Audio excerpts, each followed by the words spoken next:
হচ্ছে আমরা একটি খুব সুন্দর জায়গায় এসেছি। সেই জায়গাটি হচ্ছে ন্যাপকো বকুলনী বিবেকানন্দ কেন্দ্রীয় বিদ্যালয়। এখানে একটি বিশেষ সভার আয়োজন করা হয়েছে। তো সেই সভায় আমরা সকলেই বক্তৃতা দিয়েছি।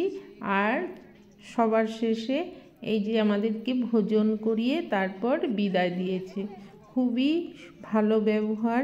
তো আমরা আসার সঙ্গে সঙ্গে আমাদেরকে আরতি করে প্রদীপ জ্বালিয়ে আরতি করেছে, আর সবার কপালে একটি করে টিকা লাগিয়ে দিয়েছিল। তো খুবই ভালো, খুব সুন্দর পরিবেশ। এই রকম পরিবেশ পেয়ে আমরা খুবই আনন্দিত হয়েছি। আমাদের রামকৃষ্ণ সেবাশ্রম থেকে আমরা 5 জন এসেছি। সকলের কাছে আমার একটি বিশেষ অনুরোধ, আজকের ভিডিওটি তোমরা সম্পূর্ণ দেখবে, খুব ভালো লাগবে। তো আজকের সভা হচ্ছে প্রতিযোগিতামূলক সভা। এই সভায় আমাদেরকে 3টি বিষয় বক্তৃতা দিতে বলেছিল।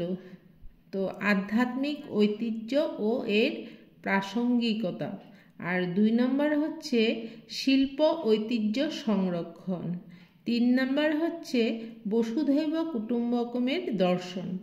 তো এই 3টি বিষয়ের মধ্যে যার যেই বিষয়টি ভালো লেগেছিল সে সেই বিষয়টি ব্যাখ্যা করেছে।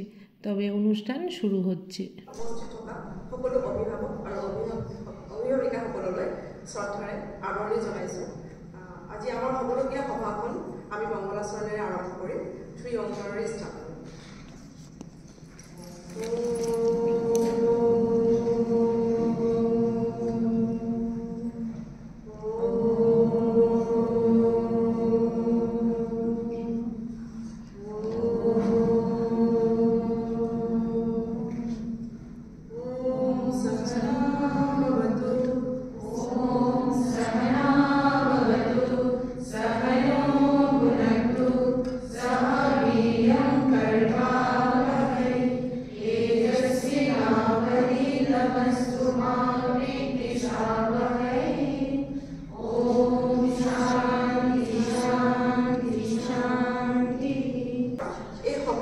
আলোচনাৰ বিষয় হৈছে সাংস্কৃতিক আৰু আধ্যাত্মিক ঐতিহ্য।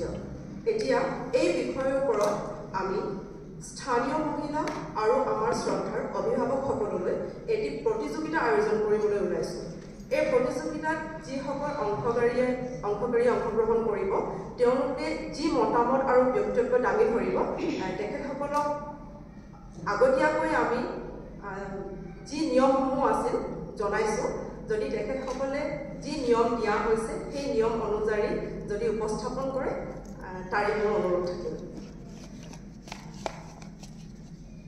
এবাৰ প্ৰতিযোগীসকলৰ মই নাম পঢ়ি দিছোঁ। বৰ্ণালী দত্ত, ৰিমি ভৱাল, মিলি পল, মাম্পি দত্ত, বিউটি দাস, জোনালী দত্ত বৰা, স্বপ্নালী বৰকাকতি।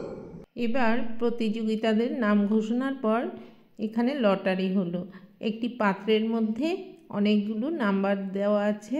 তো সেই পাত্র থেকে একটি একটি করে আমরা তুলে নিলাম।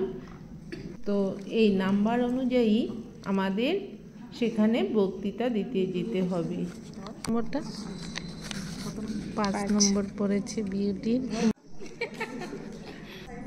আমি 2 নম্বর পেয়েছি। ফার্স্ট মডুলেশনৰ ওপৰত আছে আমাৰ 10 নম্বৰ। তাৰপিছত টাইম, কিমান টাইমৰ ভিতৰত আপোনালোকে 5 মিনিট দিয়া হৈছে মই, তাৰপিছত সেই টাইমৰ ওপৰত দিয়া হৈছে 10 নম্বৰ, আৰু অভাৰঅল প্ৰেজেণ্টেশ্যন দিয়া হৈছে 10 নম্বৰ। টোটেল প্ৰেজেণ্টেশ্যন 50 মাৰ্কছৰ ওপৰত, মানে জাজমেণ্টটো 50 মাৰ্কছৰ ওপৰত।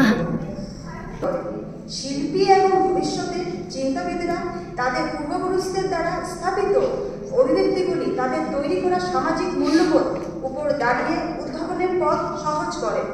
যেমন রামকৃষ্ণ পরমহংসদেবের কথামৃত পুঁথি, শঙ্করদেবের আধ্যাত্মিক পুঁথি উপর ভিত্তি করে ভবিষ্যৎ প্রজন্মের আধ্যাত্মিক আলোকোজ্জ্বল জীবন পথের সহায়ক। কন্যাকুমারীর সমুদ্রের বক্ষে স্বামী বিবেকানন্দের ভাস্কর্য এবং তার বাণী ভবিষ্যৎ প্রজন্মে স্বামীজির আদর্শ প্রতিফলিত করে জীবন চরিত্র গঠনের সহায়ক। আজকের এই গুরুত্বপূর্ণ বিষয়ে কথা বলার সুযোগ পেয়ে আমি অত্যন্ত সম্মানিত বোধ করছি। আজকের আলোচনার বিষয় হলো প্রাচীন ও গভীর দর্শন। বসুধৈব কুটুম্বকম, যার অর্থ পৃথিবী একটি পরিবার। মহা উপনিষদে নিহিত এই দর্শনটি সমগ্র মানব জাতি ও জীবজগতের ঐক্য এবং আন্তঃসম্পর্কের ধারণা প্রকাশ করে। চলুন আমরা এই গভীরতা এবং আধুনিক সমাজের প্রাসঙ্গিকতা নিয়ে আলোচনা করি। বসুধৈব কুটুম্বকম দর্শনের মূল কথা হলো একটি বিশ্ব যেখানে ভৌগোলিক, সাংস্কৃতিক কিংবা মতাদর্শগত বিভাজন অতিক্রম করে ঐক্য ও সহযোগিতার একটি পরিবেশ সৃষ্টি হয়। এটি আমাদের মনে করিয়ে দেয় যে ভাষা, ধর্ম, সংস্কৃতি ভিন্নতা সত্ত্বেও আমরা সবাই এক বৃহৎ পরিবারের। শিক্ষাগুৰুসকল আৰু সন্মানীয় অভিভাৱক অভিভাৱিকাসকল, আজি মই ভাৰতীয় সংস্কৃতিৰ বিষয়ে সমূহ দুআষাৰ ক'বলৈ লৈছোঁ, ভুল হ'লে ক্ষমা কৰিব। ভাৰতীয় সংস্কৃতি অতীজৰ পৰা ক্ৰমবৰ্ধমান গতিৰে চলি আহিছে। সংস্কৃতি হৈছে সমাজৰ মেৰুদণ্ড স্বৰূপ। ভাৰতীয় সংস্কৃতি এক সমন্বয়ক সংস্কৃতি। আৰ্য, অনাৰ্য, মংগোলীয়, দ্ৰাবিড় আদি বিভিন্ন জাতি জনগোষ্ঠীৰ সংস্কৃতি লগ হৈ ভাৰতীয় সংস্কৃতি ৰচিত হৈছে। প্রাচীন ভারতীয় দার্শনিক ধারণা বসুধৈব কুটুম্বকম নিয়ে আলোচনা করব, যার অর্থ হলো বিশ্বই একটি পরিবার। এই ধারণাটি প্রাচীন ভারতীয় দার্শনিক এবং বিশেষত উপনিষদের অন্যতম একটি মূল তত্ত্ব। এটি মানবতার একতা, পরস্পরের প্রতি সহানুভূতি এবং মানব জাতির মধ্যে সম্পর্কের গভীরতা প্রকাশ করে। বসুধৈব কুটুম্বকম এর মাধ্যমে আমাদের আধ্যাত্মিক দৃষ্টিভঙ্গি মনে করিয়ে দেয় যে পৃথিবীর প্রতিটি মানুষ, প্রতিটি প্রাণী, এমনকি সমস্ত প্রকৃতি একে অপরের সাথে আন্তঃসম্পর্কিত। সন্মানীয় শিক্ষাগুৰুসকল আৰু অভিভাৱকসকল, শিক্ষক চেমিনাৰখন যিহেতু সাংস্কৃতিক আৰু আধ্যাত্মিক ঐতিহ্যৰ ওপৰত গুৰুত্ব আৰোপ কৰি অনুষ্ঠিত কৰা হৈছে, সেয়ে মোৰ সীমিত জ্ঞানেৰে এটি চমু মন্তব্য আগবঢ়াইছোঁ। ইয়াৰে মই আহোমসকলৰ মৃতকক দিয়া এই পৰম্পৰাটো সামৰি লৈছোঁ। এই পৰম্পৰাটো বিশেষকৈ নখোৱা, নতুন বছৰ নতুবা বিহুত পূৰ্বপুৰুষসকলক শ্ৰদ্ধাঞ্জলি আৰু সন্মান জনাই নমস্কাৰেৰে ৰন্ধা বিভিন্ন ব্যঞ্জনেৰে সৈতে আৰু জা জলপান আৰু ধোৱামান আৰু লাও পানীৰে অৰ্পণ কৰা হয়। এই পৰম্পৰাটোৰ পৰা মোৰ বোধেৰে জ্যেষ্ঠজনক কেনেদৰে সন্মান কৰা হয় সেইটো পৰিস্ফুট হয়।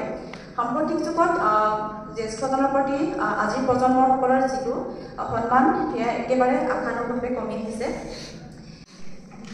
নমস্কার, সম্মানিত শিক্ষক, শিক্ষিকা, অভিভাবকবৃন্দ এবং অতিথিবৃন্দ, আজ আমি আপনাদের সামনে দাঁড়িয়ে আধ্যাত্মিক ঐতিহ্য এবং ইয়ার প্রাসঙ্গিকতার বিষয়ে আলোচনা করিতেছি।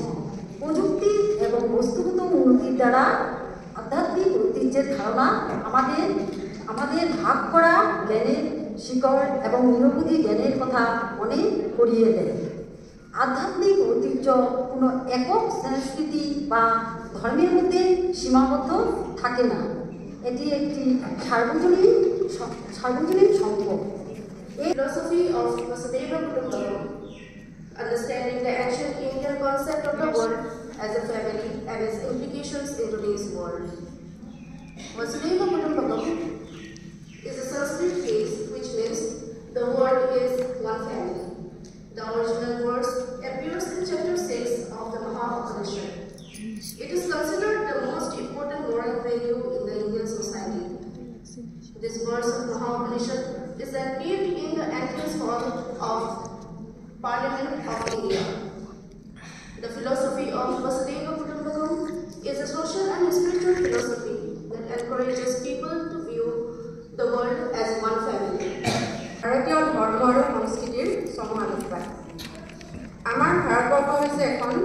সংবিধান স্বীকৃত ধৰ্মনিৰপেক্ষ দেশ।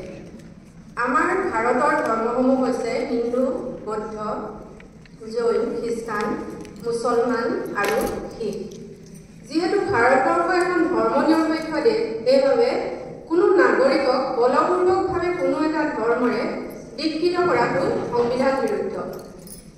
সংস্কৃতি বুলিলে কোনো এখন দেশৰ জনসাধাৰণৰ মাজত প্ৰচলিত সাহিত্য, গীত, নৃত্য আদিকে বুজা যায়। ভাৰতীয় সাহিত্যৰ মান যথেষ্ট উচ্চ পৰ্যায়ৰ। প্ৰতিযোগী হৈছে ৰিমি ভৱাল বাইদেউ। বাসুধৈব কুটুম্বকম এই প্রাচীন ভারতীয় ধারণা সংস্কৃত শব্দগুচ্ছ থেকে উদ্ভূত এবং এর অনুবাদ হচ্ছে বিশ্ব একটি পরিবার। এই গভীর দর্শনের উৎপত্তি মহা উপনিষদ থেকে। এটি একটি প্রাচীন হিন্দু পাঠ এবং যেখানে বলা হয়েছে আয়ম বন্ধুর আয়ম নীতি গণনা লঘু চেতন সম উদর চরিত নামটি বাসুধৈব কুটুম্বকম, অর্থাৎ এটি আমার আত্মীয় এবং আমার অপরিচিত মহৎ হৃদয় সমগ্র বিশ্বকে একটি পরিবার হিসেবে বিবেচনা করে। মই বাছি লোৱা বিষয়টো হৈছে preserving artistic heritage, discuss the imperative of safeguarding our artistic expression for future generation. অৰ্থাৎ শিল্পকলা বা কলাত্মক ঐতিহ্য সংৰক্ষণৰ বিষয়ত আমাৰ কলাত্মক প্ৰকাশভংগীক ভৱিষ্যত প্ৰজন্মৰ বাবে সুৰক্ষিত কৰাৰ প্ৰয়োজনীয়তাৰ বিষয়ত আলোচনা। কলা মানে হৈছে আচলতে এটা আৰ্ট।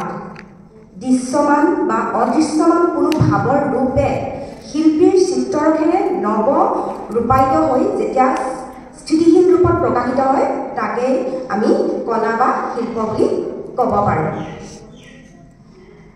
আৰু এই কলাই এটা জাতিৰ, এখন দেশৰ,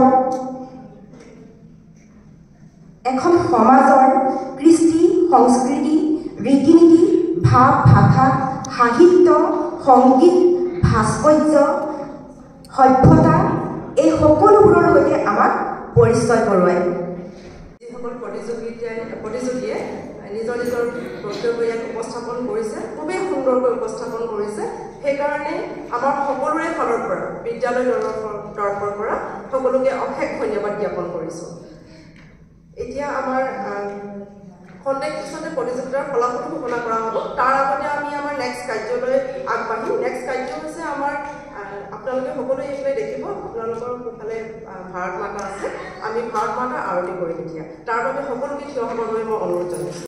ভারত আমার ভারতবর্ষ, স্বদেশ আমার স্বপ্ন, তোমাতে আমরা লোভিয়া জনম, ধন্য হয়েছি ধন্য গো। ভারত আমার ভারতবর্ষ, স্বদেশ আমার স্বপ্ন গো, তোমাতে আমরা লোভিয়া জনম, ধন্য হয়েছি ধন্য গো। কিরীট ধারিণী তুষার শৃঙ্গে, সবুজ সাজানো তোমার দেশ, তোমার উপমা তুমি, তোমার রূপের নাহি তো শেষ। ভারত আমার ভারতবর্ষ। সভা সমাপ্ত। এবার প্রাইজ বিতরণ। আৰু প্ৰত্যেকজন প্ৰতিযোগীয়ে তেওঁলোকৰ চেষ্টা দেখা গৈছে। খুব ধুনীয়াকৈ তেওঁলোকে বনাই মেলি আনিছে। আৰু নিশ্চয় যিটো টপিক দিয়া হৈছে সেইটো টপিকৰ ওপৰত আমাৰ সাধাৰণ জ্ঞানটো আছেই, কিন্তু আপোনালোকে খুব সুন্দৰকৈ উপস্থাপন কৰিছে আমাৰ আগত। গতিকে মই ইয়াতে কাক বেছি ভাল হৈছে, কাক কম ভাল হৈছে সেইটোতো আমি ক'ব যোৱা নাই। গতিকে আমি তিনিজন বিচাৰকে যিখিনি আমি আপোনালোকৰ পৰা শুনিলোঁ সেইখিনিৰ ওপৰতহে যিহেতু প্ৰতিযোগিতা আমি প্ৰথম দ্বিতীয় তৃতীয় এটা মানে ৰিজাল্ট ঘোষণা কৰিবই লাগিব গতিকে আপোনালোকেতো নাভাবিব যে ফাৰ্ষ্ট ছেকেণ্ড থাৰ্ড এই তিনিগৰাকীয়ে ভাল ক'লে আৰু বাকীখিনিয়ে ভাল নাই কোৱা আপোনালোকৰ কণ্টেণ্টখিনিতো আমাৰ ৰাখিবলৈ মন গৈছে ইমান ধুনীয়াকৈ আপোনালোকে লিখিছে যেহেতু আমাৰ মাধ্যম অসমীয়া হয় আপোনালোকে ধুনীয়া বাংলা ভাষাত কৈছে আমি খুব সুন্দৰকৈ বুজি পাইছোঁ খুব ভাল লাগিছে আপোনালোকৰ বাংলা ভাষাত যিখিনি আমাৰ শংকৰদেৱ মাধৱদেৱৰ বিষয়ে আপোনালোকে আনিছে খুব সুন্দৰ এইটোৱে আচলতে অৰ্থ হয় বসুদেৱে কুটুম্বকম গতিকে আপুনি সুন্দৰকৈ উপস্থাপন কৰিছে ভাল লাগিলে সকলোকে ধন্যবাদ জনাইছোঁ গতিকে আমাৰ আজি ফলাফল ঘোষণা কৰিছোঁ প্ৰথম স্থান লাভ কৰিছে বনস্মিতা শইকীয়া বাইদেউ সকলোৱে হাত চাপৰিৰে বনস্মিতা শইকীয়া বাইদেউ আৰু ইয়াৰ বাবে আমাৰ বিদ্যালয়ৰ অধ্যক্ষ মহোদয় মেঘনা কাকতি বাইদেউ অনুৰোধ জনাইছোঁ যাতে তেওঁ পুৰস্কাৰটো প্ৰদান কৰে পুনৰ বনস্মিতা শইকীয়া বাইদেউলৈ হাত চাপৰিৰে তেওঁক অনুপ্ৰাণিত কৰাৰ বাবে অনুৰোধ জনাইছোঁ ধন্যবাদ দিদি দ্বিতীয় স্থান লাভ কৰিছে আমাৰ জোনালী দত্ত বৰা বাইদেউ সকলোৱে হাত চাপৰিৰে আমাৰ জোনালী দত্ত বাইদেউ উৎসাহ যোগাবলৈ অনুৰোধ জনালোঁ আৰু তৃতীয় স্থান পাইছে মোক খুব ভাল লাগিছে আমাৰ বাইদেউ পুনৰ লগ পাই কাৰণ আমি বাইদেউ লগ পাই থাকোঁ মাজে মাজে আমাৰ বিদ্যালয়ৰ অনুষ্ঠানসমূহত মই আমাৰ বৰ্ণালী দত্ত বাইদেউ আমাৰ মাজৰ আটাইতকৈ মানে ডিউটি আৰু তৃতীয় স্থান পাইছে মোক খুব ভাল লাগিছে আমাৰ বাইদেউ পুনৰ লগ পাই কাৰণ আমি বাইদেউ লগ পাই থাকোঁ মাজে মাজে আমাৰ বিদ্যালয়ৰ অনুষ্ঠানসমূহত মই আমাৰ বৰ্ণালী দত্ত বাইদেউ আমাৰ মাজৰ আটাইতকৈ মানে ডিউটি জীৱনৰ ব্যস্ততাৰ মাজত আহি যিকণ সময় আমাক দিলেহি তাৰ বাবে আমাৰ বিদ্যালয়ৰ তৰফৰ পৰা আপোনালোকলৈ শলাগৰ শৰাই আগবঢ়াইছোঁ আমি শান্তি পাঠ কৰাৰ আগতে আপোনালোকক আৰু এটা কথা জনাওঁ আপোনালোকৰ বাবে আজি দুপৰীয়া আমাৰ স্কুলত আয়োজন কৰা হৈছে সকলোৱে যেন গ্ৰহণ কৰি যায় তো আমি ইয়াতে আমাৰ সভাখন আজি সমাপ্ত কৰিম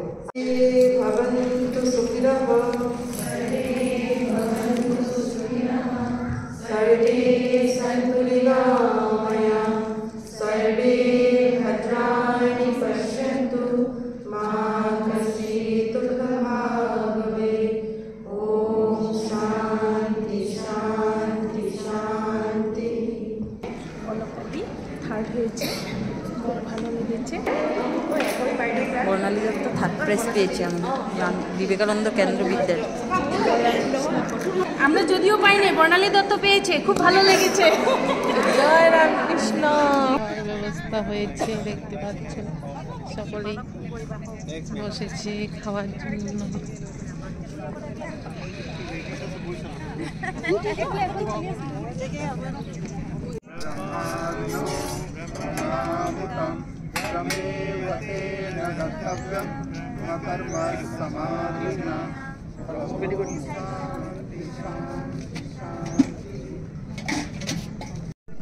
এবার আমরা সকলেই লাইনে দাঁড়িয়েছি খাওয়ার জন্য দেখতে পাচ্ছ ভিডিওটি এখানেই সমাপ্ত করছি সকলে ভালো থাকবে।